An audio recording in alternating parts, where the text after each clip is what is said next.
After hours of uncertainty, the prisoner swap in Israel is back on track. Hamas delayed the second round today.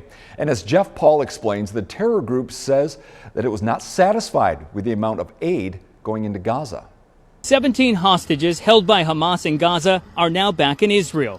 They include 4 foreign nationals and 13 Israelis. Among the Israelis, 7 children and 6 women. In exchange, Israel freed 39 Palestinian prisoners. The tense handoff was delayed due to Hamas taking issue with the types of prisoners being released and expressing dissatisfaction in the amount of aid entering northern Gaza. We have called upon the mediators to make the needed efforts to fulfill all what has agreed upon. The fragile deal got back on track with leaders from Egypt and Qatar getting involved.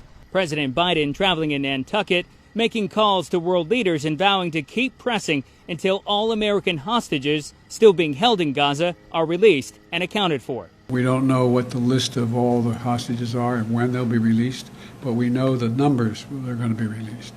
So it's my hope and expectation will be soon. Hamas started the release of some hostages on Friday. Under the 4-day temporary ceasefire deal, Hamas is to release at least 50 Israeli hostages and Israel 150 Palestinian prisoners over the span of 4 days. This is a day-by-day deal. Hamas releases hostages, they get another day's worth of ceasefire. The hostages coming back, let's remember, these are women and children. The United Nations says it is trying to increase the level of aid being delivered to Gaza over the span of the 4-day pause in war, but they say it likely still won't be enough. In southern Israel, Jeff Paul, WDRB News.